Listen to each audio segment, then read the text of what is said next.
তো বেরাদানি ইসলাম, বাদশাহ নমরুদ কি করলো?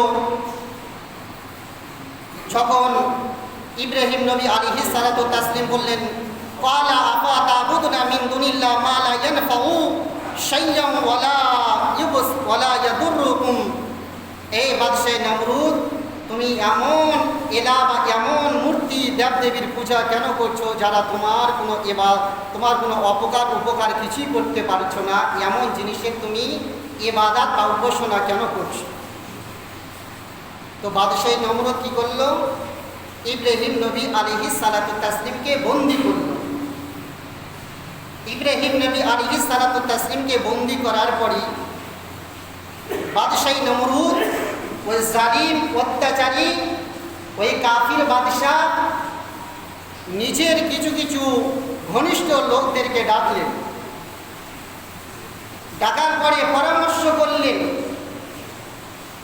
যে বাদশাহ নমরুদ তাদের সঙ্গে বৈঠক করলেন যে ইব্রাহিম নবী আলাইহিস সালাতু তাসলিমের সঙ্গে কি আচরণ করা যায়, তার সঙ্গে কি ব্যবহার করা যায়। এই বলে ইব্রাহিম আলাইহিস সালাতু তাসলিমের সঙ্গে কেমন আচরণ করব, তো ইব্রাহিম নবী আলাইহিস সালাতু তাসলিমের সম্পর্কে বাদশাহ নমরুদ যখন লোকদেরকে ডেকে বৈঠক করলেন, তো তারা বলল যে এক কাজ করা হোক, ইব্রাহিম নবী আলাইহিস সালাতু তাসলিমকে জ্বলন্ত অগ্নিকুণ্ডের মধ্যে নিক্ষেপ করে তাকে মেরে ফেলা হোক। এটা ওই সকলেই মিলে বসে সিদ্ধান্ত হলো ইব্রাহিম নবীকে অগ্নিকুণ্ডের মধ্যে পতিত করে মারবে। বাদশাহ নমরুদ সেই শহরের মধ্যে তখন এলান করে দিলেন, যাও। কিছু লোকদেরকে বললেন, তোমরা 30 গজ লম্বা এবং 20 গজ চওড়া তোমরা 4টা পাথর দিয়ে দেওয়াল তৈরি করো, ওয়াল তৈরি করো, চারদিকে পাথর দ্বারাই। আর ওই এলাকার মধ্যে এলান করে দাও, ওই শহর থেকে ছেলে মেয়ে উভয় সকলে মিলে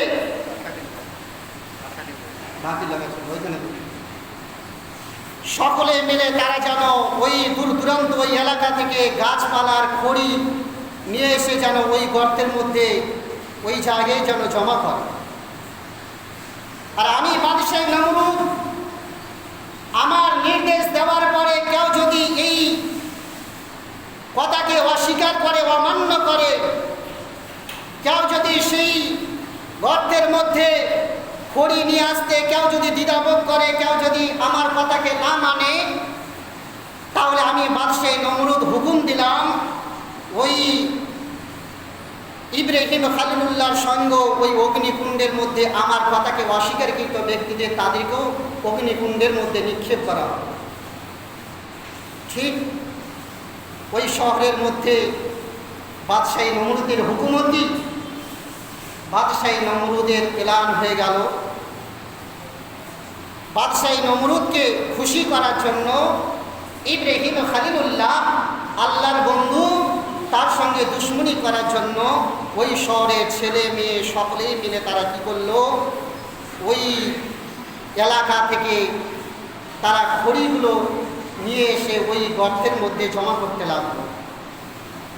কতদিন ধরে ওই গর্তের মধ্যে এলাকার মানুষেরা খড়িগুলো জমা করলো? 1 দিন 2 দিন, 1 সপ্তাহ 2 সপ্তাহ নয়, 1 মাস ধরে, 1 মাস ধরে ওই এলাকা থেকে খড়িগুলো নিয়ে এসে ওই গর্তের মধ্যে জমা করা হলো।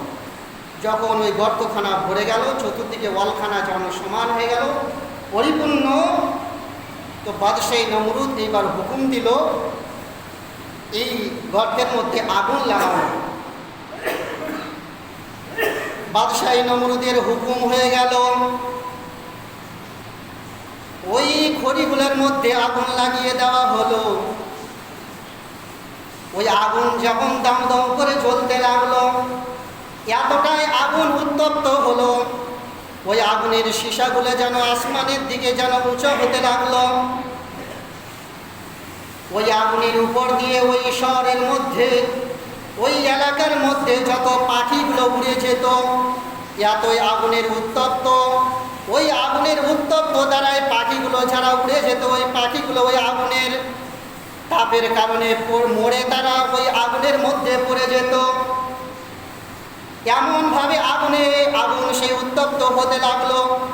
ওই শহরের, ওই এলাকার, ওই বস্তির মানুষেরা তার আশেপাশে থাকতে যেন অসুবিধা দাঁড়িয়ে গেল, এতটাই উত্তপ্ত হলো। এমন যখন হয়ে গেল, আল্লাহর বন্ধু ইব্রাহিম খলিলুল্লাহ আলাইহিস সালাতু তাসলিমকে কিভাবে ওই অগ্নিকুণ্ডের মধ্যে নিক্ষেপ করা যায়, বাদশাহ নমরুদের সঙ্গে আবার যেন বৈঠক করা হলো। এতটাই আগুনের উত্তপ্ত, কি করে এই আগুনের মধ্যে, জ্বলন্ত অগ্নিকুণ্ডের মধ্যে আল্লাহর বন্ধু ইব্রাহিম খলিলুল্লাহকে কি করে ফেলা যায়। সিদ্ধান্ত হলো তাহলে একটা চরক গাছ তৈরি করা হোক, যাকে উর্দু ভাষায় মানজানি বলা হয়। ওই চরক গাছ তৈরি করার পরে এক প্রান্তরে আল্লাহর বন্ধু ইব্রাহিম খলিলুল্লাহ আলাইহিস সালাতু তাসলিমকে এক প্রান্তরে বেঁধে দিলেন, আর এক প্রান্তরে বাদশাহ নমরুদের সহচারীরা চাটতে লাগলো। আর ওই বাদশাহ নমরুদের হুকুম অনুসারে ইব্রাহিম খলিলুল্লাহ আলাইহিস সালাতু তাসলিমকে ঘোরাতে লাগলেন। আল্লাহর বন্ধু ইব্রাহিম খলিলুল্লাহ আলাইহিস সালাতু তাসলিম যেন ঝুলন্ত অবস্থায় অগ্নিকুণ্ডের মধ্যে পতিত হতে যাবেন। অগ্নিকুণ্ডের নিকটবর্তী আল্লাহর বন্ধু ইব্রাহিম খলিলুল্লাহ আলাইহিস সালাতু তাসলিম সঙ্গে সঙ্গে আল্লাহর ফেরেশতা জিবরিল আলাইহিস সালাতু তাসলিম যেন ইব্রাহিম খলিলুল্লাহ আলাইহিস সালাতু তাসলিমের নিকটে এসে উপস্থিত হয়ে গেলেন। আল্লাহু আকবার, আল্লাহু আকবার।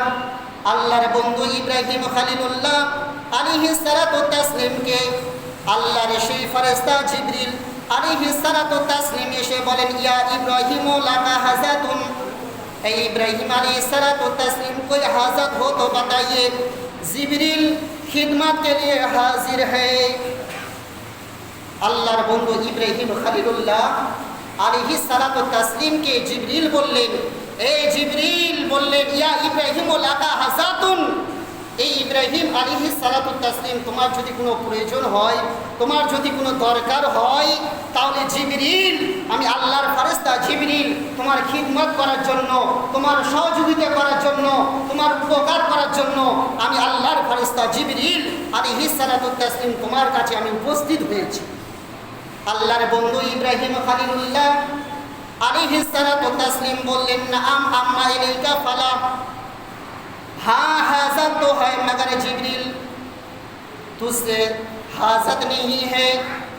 আল্লাহর বন্ধু ইব্রাহিম খলিলুল্লাহ আলাইহিস সালাতু তাসলিম বললেন, জিবরিল শোনো, ইব্রাহিম খলিলুল্লাহর প্রয়োজন তো রয়েছে, দরকার তো রয়েছে, কিন্তু ইব্রাহিম খলিলুল্লাহ জিবরিল তোমার কাছ থেকে সাহায্য চায় না, তোমার কাছ থেকে উপকার নিতে চায় না।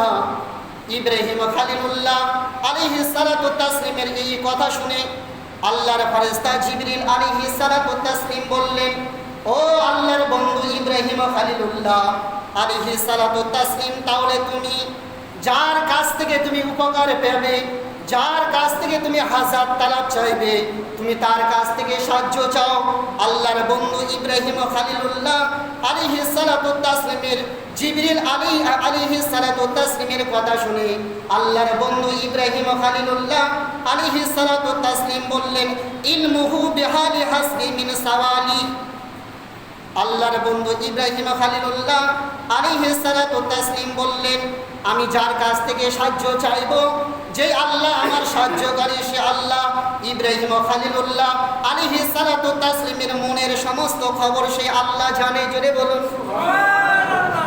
আল্লাহর বন্ধু ইব্রাহিম খলিলুল্লাহ আলাইহিস সালাতু তাসলিম বললেন, ওই আল্লাহ আমার দিলের, আমার অন্তরের সমস্ত খবরের বিরাজমান, সমস্ত অন্তরের খবর ইব্রাহিম খলিলুল্লাহ আলাইহিস সালাতু তাসলিমের জানেন ওই আল্লাহ, যে আল্লাহ আমি ইব্রাহিম খলিলুল্লাহ আলাইহিস সালাতু তাসলিম আমাকে সৃষ্টি করেছেন। এই বলে আল্লাহর বন্ধু ইব্রাহিম খলিলুল্লাহ আলাইহিস সালাতু তাসলিম একটা ছন্দ পাঠ করলেন, জানতা है ओ मेरा रब्बे जलील, जानता है ओ मेरा रब्बे जलील, आग में जाता है अब उसका खलील। আল্লাহ নিশ্চয় জানেন যে আল্লাহ তাবারক তাআলা ইব্রাহিম খলিলুল্লাহর সমস্ত খবর জানেন, যে ইব্রাহিম খলিলুল্লাহ অগ্নিকুণ্ডের মধ্যে পতিত হতে যাচ্ছেন। ওই আল্লাহ নিশ্চয় ইব্রাহিম খলিলুল্লাহর অগ্নিকুণ্ডের জ্বলন্ত অগ্নিকুণ্ডের মধ্যে পতিত হতে যাচ্ছেন। ওই আল্লাহ ইব্রাহিম বন্ধুর খবর ওই আল্লাহ সমস্ত দেখছেন। জোরে বলুন আল্লাহর বন্ধু ইব্রাহিম খলিলুল্লাহ আলাইহিস সালাতু তাসলিম এইবার অগ্নিকুণ্ডের খুব নিকটবর্তী, ছোঁয়া ছোঁয়া ভাব। আল্লাহর বন্ধু ইব্রাহিম খলিলুল্লাহ অগ্নিকুণ্ডের মধ্যে পতিত হতে যাবেন।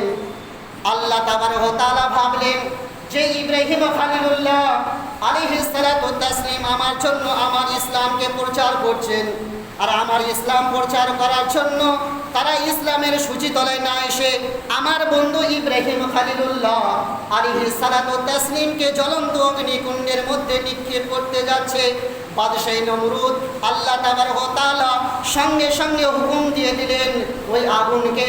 আল্লাহ বললেন, ইয়া নারু কুনি বারদাম ওয়া সালামান আলা ইব্রাহিম, এই আগুন তুমি আমার বন্ধু ইব্রাহিম খলিলুল্লাহ আলাইহিস সালাতু তাসলিমের জন্য শীতল হয়ে যাও।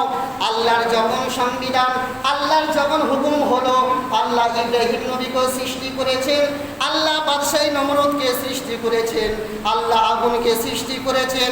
আল্লাহর যখন হুকুম হয়ে গেল, আল্লাহর যখন অর্ডার হয়ে গেল, আগুনকে যখন আল্লাহ বলে দিলেন, ইয়া নারু কুনি বারদাম ওয়া সালামান আলা ইব্রাহিম, এই আগুন তুমি আমার বন্ধু ইব্রাহিম খলিলুল্লাহ আলাইহিস সালাতু তাসলিমের জন্য শীতল হয়ে যাও। আল্লাহর হুকুম পাওয়ার সঙ্গে সঙ্গে ওই আগুনখানা যেন ফুলের বাগিচা তৈরি হয়ে গেল, ফুলের বাগিচা তৈরি হয়ে গেল। আগুনের মধ্যে ইব্রাহিম খলিলুল্লাহ পতিত হয়েছেন। আল্লাহর কারিশমায় ওই জ্বলন্ত অগ্নিকুণ্ডের সীসাগুলো যারা উপরে উপরে উঠছিল, ওই সীসাগুলো সমস্ত ফুল তৈরি হয়ে গেছে। আর ওই জমিনটা যেন আল্লাহ তাবারক ওয়া তাআলার হুকুমে ইব্রাহিম খলিলুল্লাহ আলাইহিস সালাতু তাসলিমের জন্য যেন বাগিচা তৈরি হয়ে গেছে। এইবার ওই জালিম অত্যাচারী অন্যায় ওই কাফির বাদশা যেন মনে মনে ভাবছেন, হয় না হয় ইব্রাহিম খলিলুল্লাহ আলাইহিস সালাতু তাসলিম অগ্নিকুণ্ডের মধ্যে পড়ে, জ্বলন্ত অগ্নিকুণ্ডের মধ্যে পতিত হয়ে তার সর্ব শরীর পুড়ে যেন জ্বলে পুড়ে ছারখার হয়ে গেছে। এই দৃশ্যখানা দেখার জন্য ওই জালিম অন্যায় অত্যাচারকারী বাদশা একটা উঁচু যেন ছাদের উপরে বা মাকানের উপরে যেন দেখার জন্য উঠে গেল। যখন ওই জালিম বাদশা অন্যায় অত্যাচারীকারী বাদশা ওই যখন মাকান ওই বাড়ির ছাদের উপরে উঁচু জায়গায় উঠে গেল দেখার জন্য, ইব্রাহিম খলিলুল্লাহকে দেখার জন্য। বাদশাহ নমরুদ দেখতেছেন আল্লাহর বন্ধু ইব্রাহিম খলিলুল্লাহ আলাইহিস সালাতু তাসলিম জ্বলন্ত অগ্নিকুণ্ডের মধ্যে নিক্ষিপ্ত হয়েছে, কিন্তু ইব্রাহিম খলিলুল্লাহর কারিশমা দেখছেন। ফেরেশতারা যেন একটা তাত্তের উপরে নিয়ে চতুর্দিকে যেন ফুল ফুলে সজ্জিত, আর ওই বাদশারা ওই ফেরেশতারা ইব্রাহিম খলিলুল্লাহ আলাইহিস সালাতু তাসলিমকে যেন ধরে ওই তক্তার মধ্যে বসিয়ে রেখেছেন।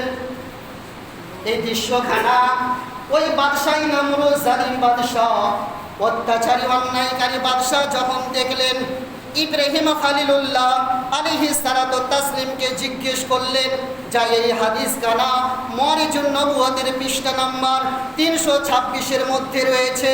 ইব্রাহিম খলিলুল্লাহ আলাইহিস সালাতু তাসলিমকে জিজ্ঞেস করলেন, এই ইব্রাহিম খলিলুল্লাহ আলাইহিস সালাতু তাসলিম এত জ্বলন্ত অগ্নিকুণ্ডের মধ্যে পতিত হওয়ার পরেও তুমি কেমন করে সালামতি থাকলে, কেমন করে তুমি বেঁচে থাকলে, কেমন করে তুমি ফুলের বাগিচার মধ্যে ফেরেশতারা তোমাকে ধরে রয়েছে? আল্লাহর বন্ধু ইব্রাহিম খলিলুল্লাহ আলাইহিস সালাতু তাসলিম বললেন, হাযা মিন ফাজলি রব্বি, এ মেরে রব তাআলা কি ফজল है। ইব্রাহিম খলিলুল্লাহ আলাইহিস সালাতু তাসলিম বললেন, এটা আমার আল্লাহ, এটা আমার প্রভু, এটা আমার খালিক, এটা আমার সৃষ্টিকর্তার একমাত্র কৃপা বা দয়া। ইব্রাহিম খলিলুল্লাহ আলাইহিস সালাতু ওয়াস তাসলিম জ্বলন্ত অগ্নিকুণ্ডের মধ্যে পড়ার পরেও আল্লাহর বন্ধু ইব্রাহিম খলিলুল্লাহ আলাইহিস সালাতু ওয়াস তাসলিমকে আল্লাহ হেফাজত করলেন। এবার ইব্রাহিম খলিলুল্লাহ